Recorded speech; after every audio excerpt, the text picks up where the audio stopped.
2024 so far has been a bumper year for smaller, independently produced games. Whether it's the low-fidelity scares of Crow Country, the goofy fun of Yellow Taxi Go Vroom, or the breakout roguelike success Balatro. With so many games vying for our attention and disposable income, the last thing you'd likely need is a recommendation for another upcoming indie release. But this one's special, because it's not just a single game, but 50 of them. UFO50 has been on my radar ever since I started the channel back in 2017. In fact, it topped my list of what I was looking forward to most the following year, before I knew dates may slip. In the years since, I've made a few attempts to cover the game in hopes of materializing a final release. It was digging into UFO50 that took me on a fascinating journey into the world of bootleg video games that became the basis of a video about Samari the Adventurer, a peculiar fusion of Sonic the Hedgehog and Super Mario. But now, almost 7 years later, we may finally hear news of an imminent launch as part of Summer Jeff Fest. What's up, Jeff? Over half a decade later, I won't assume everyone else has remembered nor maintained excitement for UFO50, so I'd like to give a very quick rundown of what you have to look forward to. Although it has plenty in common with retro revivals like Shovel Knight or digital compilations of NES games, the concept of UFO50 is a postmodern take on the illicit multicarts of the early 1990s. Programmed and distributed outside of the USA, these were compilations in the tens and hundreds of both recognizable NES titles, ROM hacks, and complete unknowns, all for the cost of a single full-price release. There had been attempts at legitimizing the concept, like 1991's Action 52, which is probably best known for its skewering by the angry video game nerd. Could they have tried making one good game, as opposed to 52 horrible games?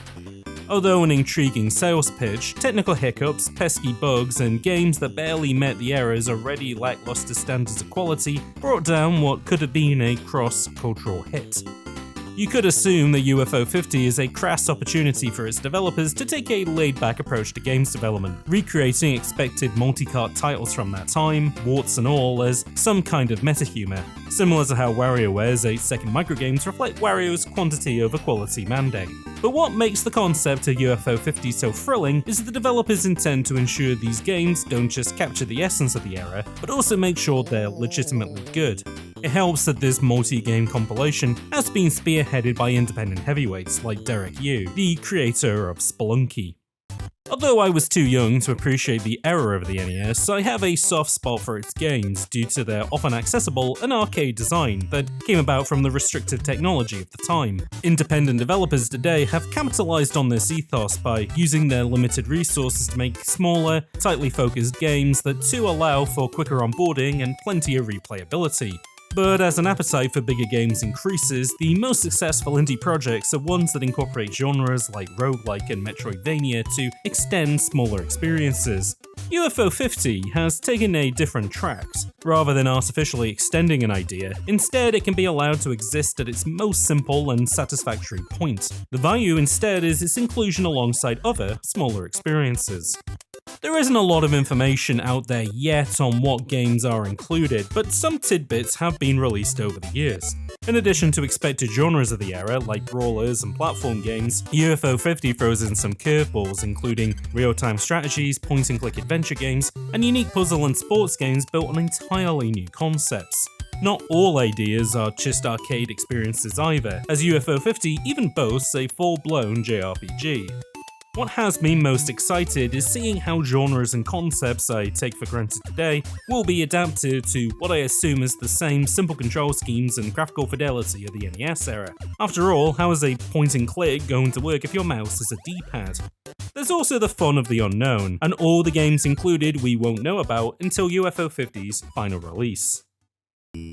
What's cool is how UFO50 uses its games to compose a larger meta-narrative. The developers have stated that the idea for the title is a collection of games that were made for an ill-fated console that was a peer of the NES or Sega Master System. The UFO of its name plays into that. It's a genuine alien object we're meant to know little about. Rather than that be played for creepypasta xenophobia, instead it elicits curiosity. We want to know more about an unknown, if fictional, part of games history, through the games its competitor consoles didn't include.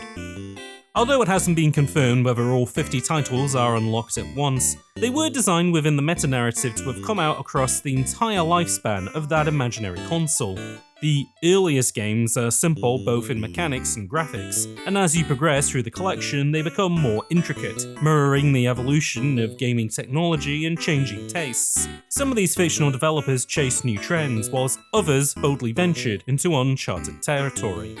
UFO50's included games certainly look the part. Making traditional pixel art is difficult, even more so when it's done with intent, but UFO50's developers here are rolling up their sleeves and embracing the constraints of that era's game development, employing limited colour palettes and sprite sizes that would make today's digital artists sweat. However, these independent pixel art maestros are well versed in their craft, as reflected by their previous releases, and UFO50 have created some seriously eye-catching and sophisticated games despite low technical overheads. What's even better is that each of the 50 titles have their own distinct vibe, even the ones in direct communication with each other.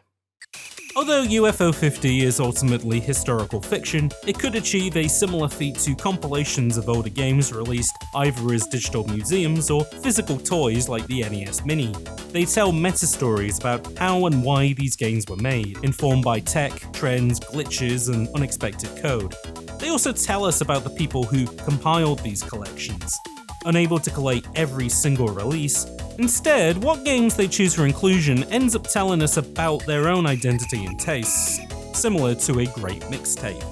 UFO50 takes this concept to the next level by curating a collection of handmade games that, in an alternate universe, likely would have inspired the very same developers behind UFO50 to become designers. You get an idea of what their tastes are by how they've been retrofitted into the former primordial NES games, and like the creative limitations of that era's technical overhead, by only including 50 games, they've had to cull their concepts down to only the best ideas, either because they're the most technically impressive, or because they best sum up either their identity or that of the UFO50s. And as an idea, it would be very cool if someone does an NES Mini for the UFO50.